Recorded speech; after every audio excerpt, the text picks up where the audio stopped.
Anyways, nagsasalita din naman ako pag tulog.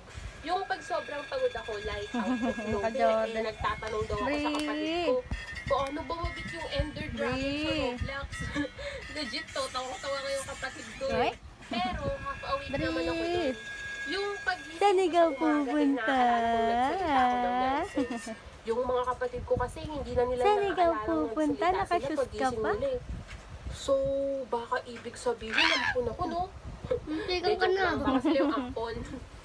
Umaga na pamasahe ko at panghapon, baka hindi ako makauwi ah. So noon, hindi namin alam kung anong gagawin, kung hihintayin ba namin yung service na dumating or magko-commute na kami pa uwi habang maaga pa at hindi pa delikado ang daan. Pero dahil nga ayaw naman namin na tumakas sa service at wala na rin ako natirang perang pamasahe pa uwi, pinili na namin na hintayin yung school service namin. Habang naghihintay kami, ang dami na ng mga jeep na bumabiyahe na tumitigil sa amin at tinatanong kung sasakay kami.